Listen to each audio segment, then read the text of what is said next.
Okay, let's get into today's stories.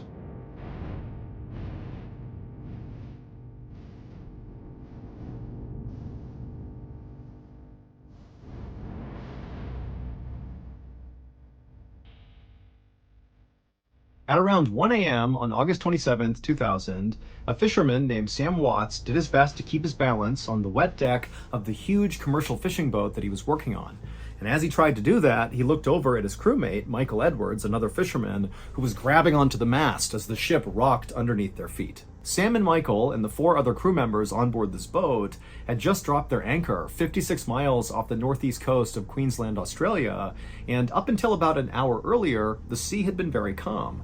But now, this huge storm had rolled in, the wind had picked up, the waves were huge, and while the four other crew members had already gone below to try to catch some sleep, Sam and Michael were now on the deck, doing their best to try to secure everything before they went down below. And so as the wind is whipping and the waves are smashing against the side of this boat, Sam and Michael decide they should split up to work more efficiently, where Sam will go to the front of the boat and Michael will go to the back of the boat, and they would each kind of work towards the middle of the boat, checking all the fastenings and the knots to make sure everything was good, and then when they reached the center, they would be good and they could go down below. And so they did that. Sam went to the front, Michael to the back, and as they began to work, they kept constant eye contact with each other because this was obviously a very dangerous thing they were doing. But at some point, as Sam was making his way, he had to duck down to check a particular fastening. And so when he ducked down, he lost sight of Michael just for a second.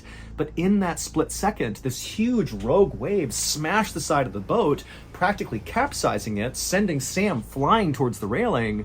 But Sam luckily grabbed onto the railing before being thrown into the water. And then as the boat kind of began to rock back to level, Sam instinctively looked back down the ship to look for Michael. And he watched through the darkness and the rain as Michael went careening off the side into the ocean. He hadn't been able to grab onto anything. And so the instant the boat kind of leveled out again, Sam screamed for Michael, but he couldn't see him. And so he ran down below, woke up the whole crew. And so moments later, the crew was on the deck. They had their big spotlights out, scanning the water, through this big storm, looking for signs of Michael.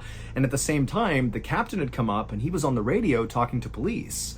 And so several minutes later, a police boat managed to come out to the fishing boat. And at the same time, the crew is still desperately looking for Michael. They haven't found him yet. And now the police began circling around the whole area, calling out for Michael, throwing out buoys into the water in hopes of, maybe Michael sees one and grabs hold. But nobody could find Michael. He was just gone.